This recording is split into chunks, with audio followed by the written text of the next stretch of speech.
Selamat datang di Mangaversa. Kali ini Mangaversa melanjutkan kembali manga Harumichi. So let's go ke alur ceritanya. Chapter 22, Permainan Anak-anak.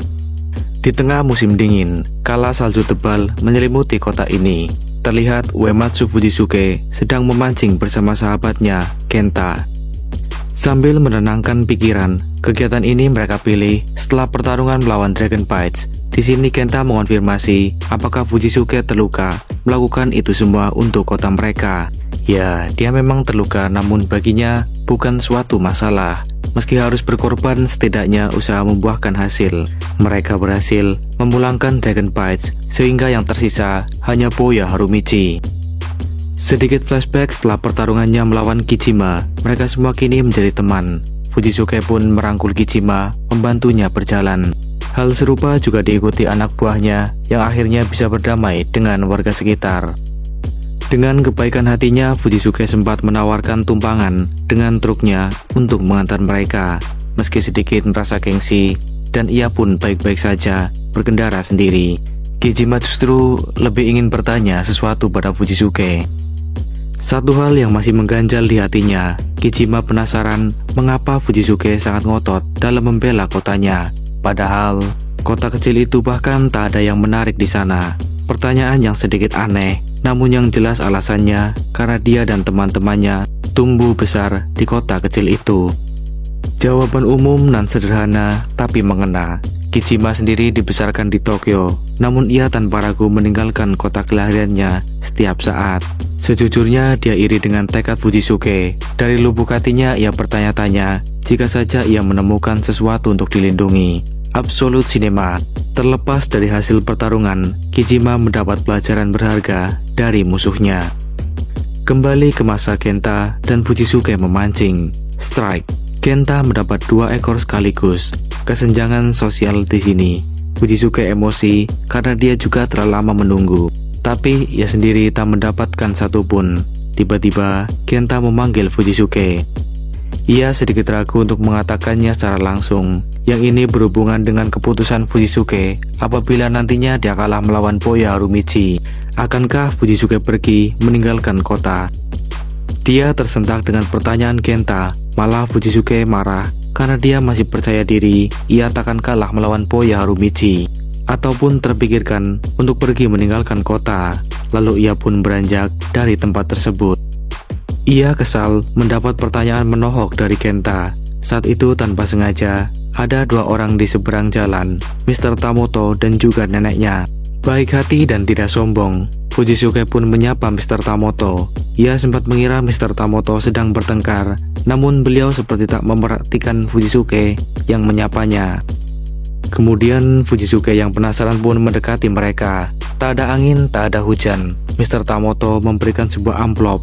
Entah untuk apa, ia pun tak tahu mengapa Mr. Tamoto memberinya sebuah amplop. Pria parubaya itu dan istrinya menyiapkan, katakanlah, uang saku untuknya. Fujisuke sangat terkejut karena Mr. Tamoto memberinya uang sebanyak itu.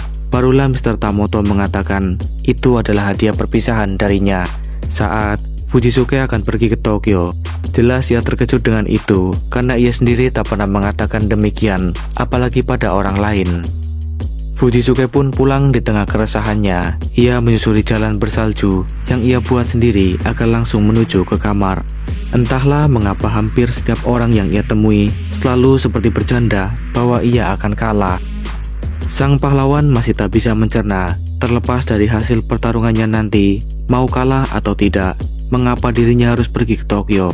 Lalu ia pun mengambil remote TV, dan kalian tahu, TV pun menyiarkan kereta yang baru diluncurkan di Tokyo. Pun dengan majalah di sampingnya juga menyinggung soal Tokyo. Suara penyiar di televisi membahas kereta yang menuju ke kota besar di Jepang itu. Dengan kereta itu, penumpang bisa mengurangi durasi perjalanan hingga 30 menit. Mendengar kereta, ia jadi teringat pada kawannya, Suguru. Dia sempat berkata Fujisuke harus bertarung dengan Boya.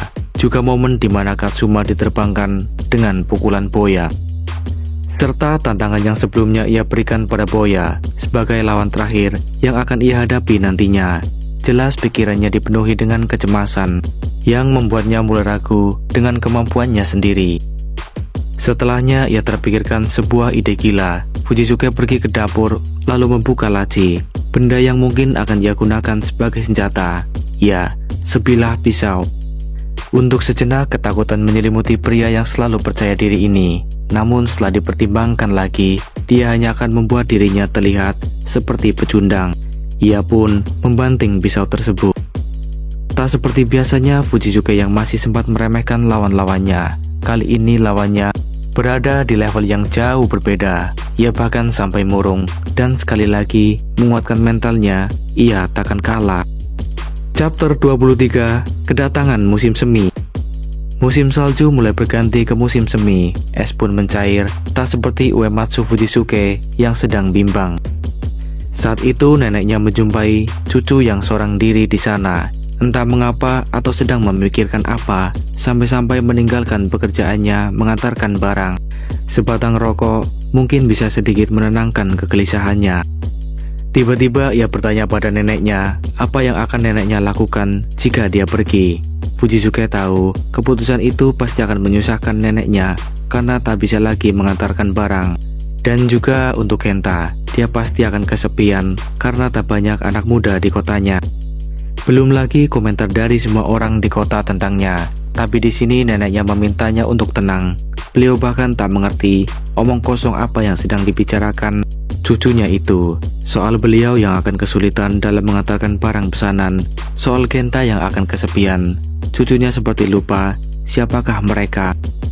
Ya, mereka takkan peduli. Beliau mempersilahkannya untuk pergi. Penjuru kota takkan peduli jika Fujisuke meninggalkan mereka. Si nenek bahkan berani bertaruh. Orang-orang akan lupa tentangnya hanya dalam waktu 1 bulan. Dan jika cucunya itu meminta pendapat si nenek, mungkin seisi kota malah akan semakin membencinya karena ia tak berani beranjak dari zona nyamannya. Hanya karena alasan bodoh, tentunya mereka tak mau ternoda dengan hal semacam itu. Dengan bersemangat si nenek berkata, anak muda seperti Fujisuke seharusnya tak mempedulikan hal semacam itu. Ia hanya harus melangkah dan melakukan hal yang ingin ia lakukan dengan semangat. Baru setelahnya ia memikirkan apa yang akan dilakukan. Mendengar perkataan neneknya, Fujisuke menjadi sedikit menemukan titik terang. Ia mengerti, ia hanya harus menjadi liar. Setelah memberi motivasi pada cucunya itu, si nenek pun pergi. Tapi yang tak terduga, si nenek rupa-rupanya bisa membawa mobil, dan ia akan dengan senang hati mengantarkan barang sendiri. Meski sudah berusia lanjut, neneknya akan membuktikan dia pun bisa melakukannya. Karena terlalu lama di luar ruangan, Fujisuke mulai bersin-bersin. Setelah ditinggal neneknya mengantar barang, ia terpaksa harus jalan kaki. Saat itu ia pun berlari dan melewati bengkel milik Kenta. Seperti biasanya Kenta sedang disibukkan dengan pekerjaannya. Sahabatnya yang melihatnya berlari pun penasaran dengan apa yang dilakukan Fujisuke. Ia sempat menawarkan tumpangan untuk mengantarkannya, namun Fujisuke menolak. Ia beralasan ingin meningkatkan staminanya. Tentu tujuannya menguatkan dirinya sebelum menghadapi Boya Harumichi. Kenta pun tak memaksa dan mengerti. Ia melihat Fujisuke melanjutkan joggingnya. Kenta merasa lega. Dan hari demi hari berlalu di kota yang tidak pernah berubah ini. Pada akhirnya mata burung pegar mulai muncul dari salju. Beberapa orang menyuarakan nama Fujisuke ketika musim semi tiba di kota ini. Waktu yang dinantikan pun akhirnya tiba. Mobil sudah siap. Sepertinya Fujisuke telah berniat untuk pergi ke Tokyo. Dia ditemani Mr. Tamoto yang melihat Emika telah menjadi model majalah dewasa baru-baru ini. Entah untuk tujuan apa, entah dia akan menyusulnya ke sana atau ke tempat lain. Yang jelas Fujisuke menetapkan beberapa tujuan di Tokyo. Saat itu Kenta tiba-tiba datang. Kenta datang layaknya orang yang terburu-buru karena berita penting. Saat ia mengabarkan pada Fujisuke, 3 hari dari sekarang, Boya Harumichi akan datang. Menurut informasi Kenta, Boya Harumichi akan menunggu di kuil yang terletak di puncak gunung. Sebuah berita besar, momen yang telah lama dinantikan. Bahkan Mr. Tamoto berniat untuk mengabarkannya pada semua orang. Dengan tenang menanggapi kabar tersebut, Fujisuke telah siap. Pertarungan final yang telah dinantikan. Sebuah kuil tua yang terletak di puncak gunung akan menjadi saksi duel antara Fujisuke melawan Boya Harumichi. Chapter 24, Festival Terkuat. 3 hari setelahnya, sesuai perkataan, Fujisuke telah sampai di tangga menuju gerbang kuil. Beragam reaksi terhadap duel yang akan berlangsung, seperti poster ini, yang meminta Boya menghajar Fujisuke.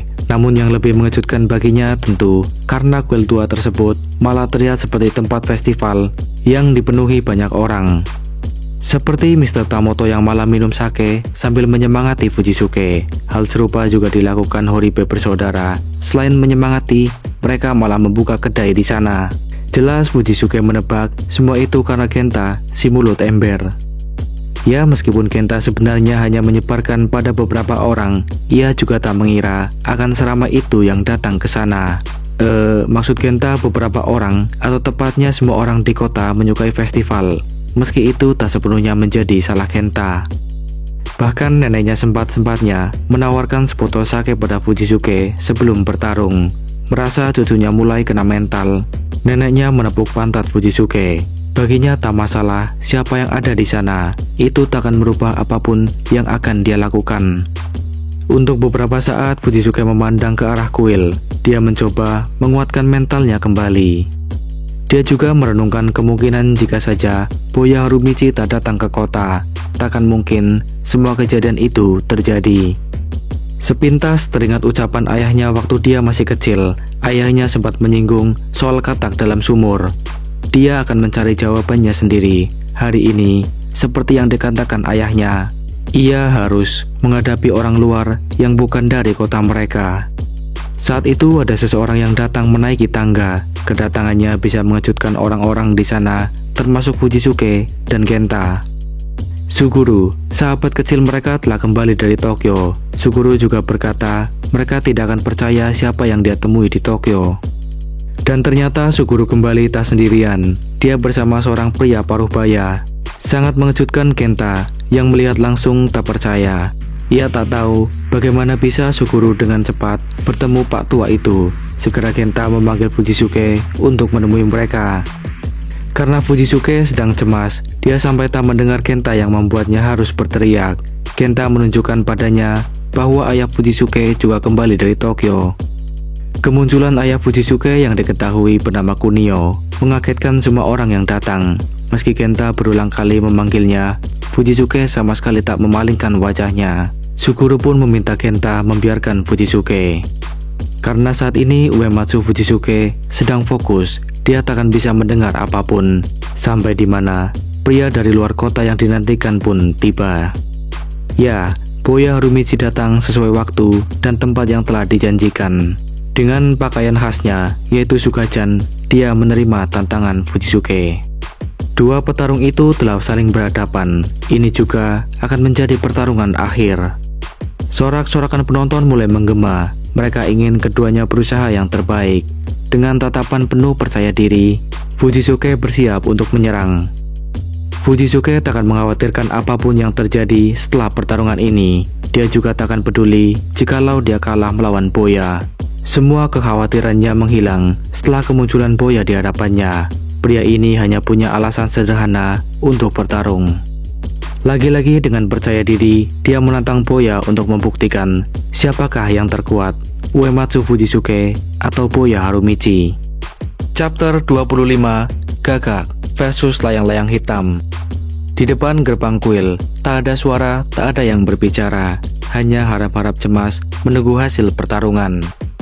Teman, sahabat, kerabat, maupun orang tua hanya berharap Fujisuke bisa sedikit memberi perlawanan. Fujisuke merasa tak enak memanggil Boya hanya untuk melakukan pertarungan. Namun ia bersyukur Boya mau menepati janjinya. Sedangkan dia tak akan menarik lagi kata-katanya. Fujisuke telah berbicara banyak, tapi Boya hanya diam melihatnya mengatakan itu. Suasana menegangkan itu membuatnya gemetar. Ia malah mengoceh, tapi jika tak melakukannya, ia akan merasakan gugup. Fujisuke meyakinkan dirinya bahwa gemetar yang dirasakan sekujur tubuhnya adalah tanda dia bersemangat. Dengan teriakannya, sang pahlawan akan segera memulai duel mereka. Fujisuke mengambil ancang-ancang dan berlari ke arah Boya. Dan seperti biasanya, Fujisuke suka melompat untuk memulai pertempurannya. Dia akan mengandalkan tandukan terbangnya untuk menyerang Boya. Sayangnya gerakan itu tak secepat yang dipikirkan Fujisuke. Alhasil Boya dengan mudah menghindarinya. Upaya yang bagus, namun ini barulah awal. Dengan cepat Fujisuke mengganti kuda-kudanya, melayangkan serangan kedua. Yup, Uematsu Fujisuke bisa mendaratkan sebuah pukulan pada seorang Boya.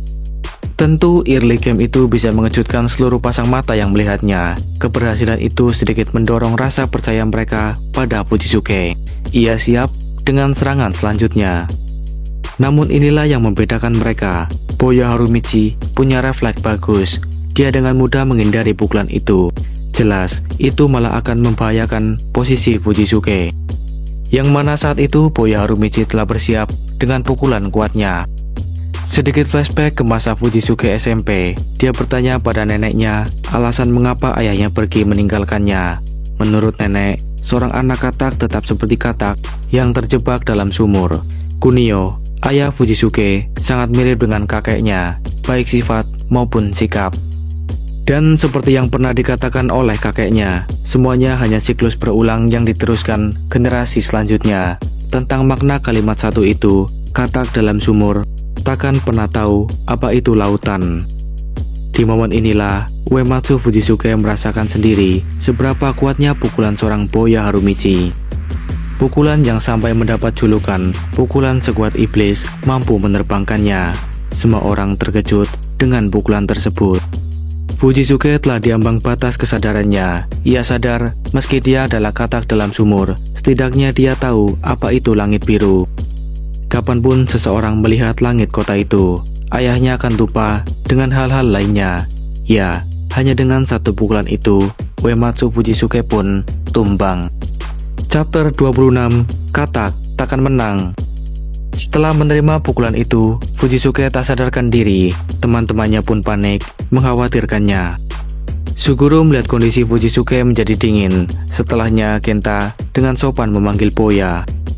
Ia menunduk untuk menunjukkan rasa terima kasihnya pada Boya. Dia sendiri tak mengatakan apapun, malahan pergi beranjak dari kuil tersebut. Bukan hanya satu pukulan, tetapi Kenta merasa semua hal tentang Boya sangat menakjubkan. Tak lama setelahnya Fujisuke pun mulai siuman. Saat dia sadar, ia bertanya-tanya, di manakah dia? Suguru pun memberitahunya bahwa pertarungan telah lama selesai. Sahabatnya mengatakan Fujisuke telah kalah. Saking sulitnya menyadarkan si pahlawan, ayahnya sendiri pun tak bisa melakukan apapun. Nah, disinilah Fujisuke tersadar saat melihat pria yang ada di hadapannya adalah Kunio, ayahnya. Dia sedikit larut dalam kebahagiaan. Sahabatnya, Suguru, membawa pulang ayahnya yang selama ini di Tokyo. Mereka, para orang tua ini juga merasa lega. Sama seperti Fujisuke, kini dia bisa menangis banyak apapun yang ia mau. Meski begitu, pastinya ada kekesalan mendalam seorang anak pada ayahnya. Dengan tubuh gemetar, dia mempertanyakan keputusan ayahnya yang berani kembali ke kota, menunjukkan wajahnya setelah sekian lama. Semua orang pun terkejut melihatnya, sampai-sampai Fujisuke mengancam akan menghabisi ayahnya. Dan kemudian sebuah festival aneh akhirnya berakhir. Fujisuke tampaknya sedikit menangis.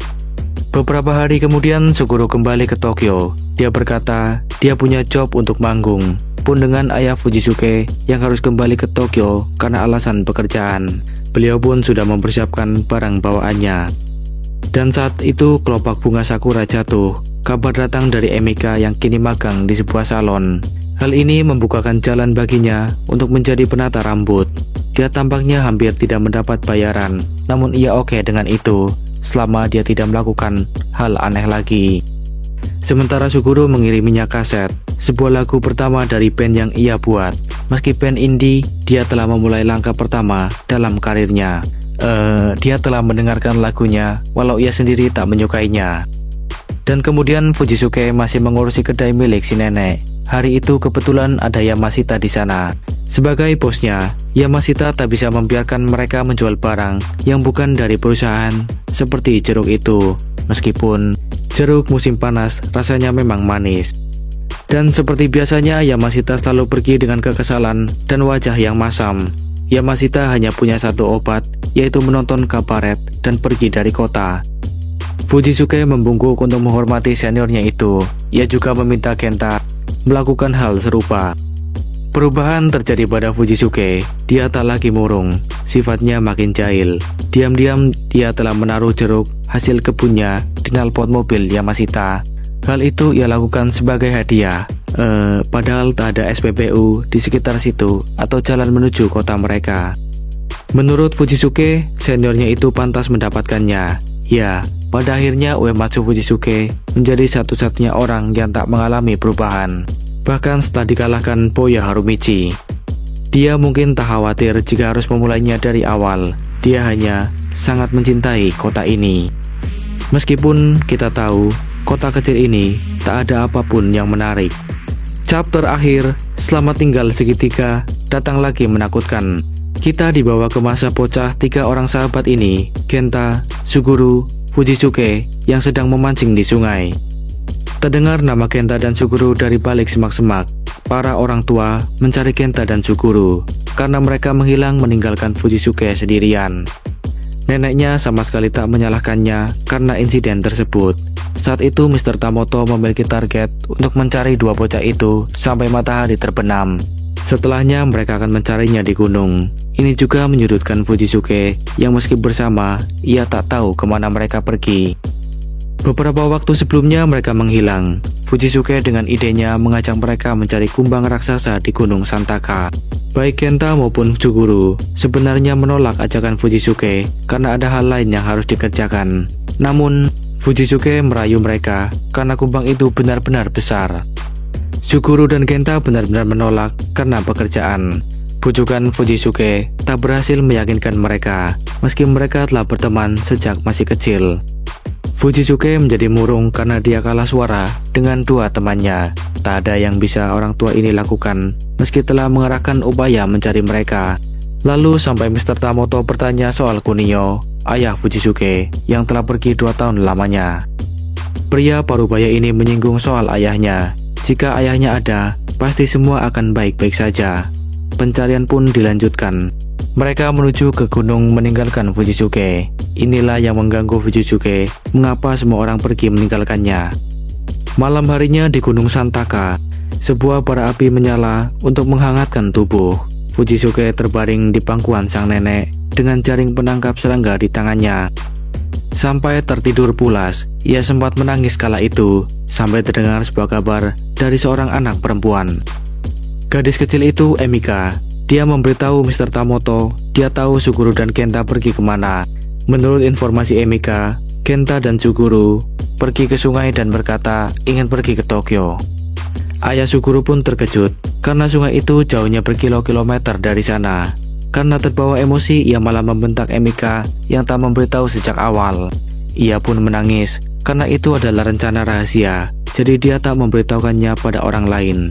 Mr. Tamoto menduga mereka melakukan cara apapun untuk menuju ke Tokyo.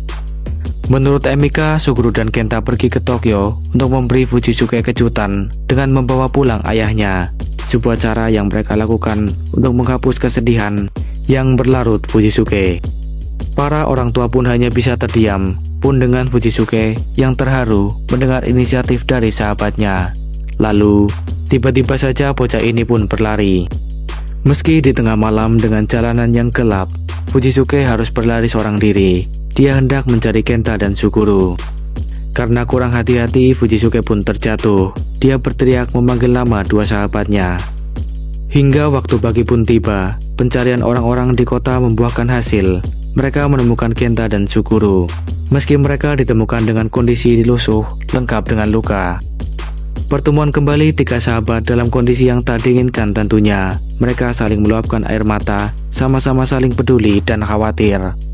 Dalam tangisannya, Fujisuke tak ingin mereka menghilang dengan cara demikian. Karena jika mereka terlalu jauh, dia tak bisa melindungi mereka, karena dia seharusnya melakukan itu.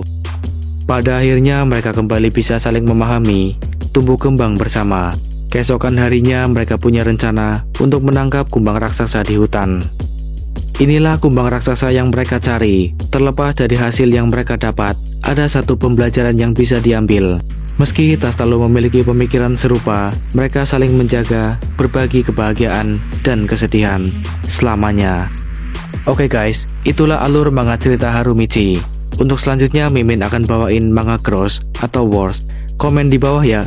See you on next video. Bye bye.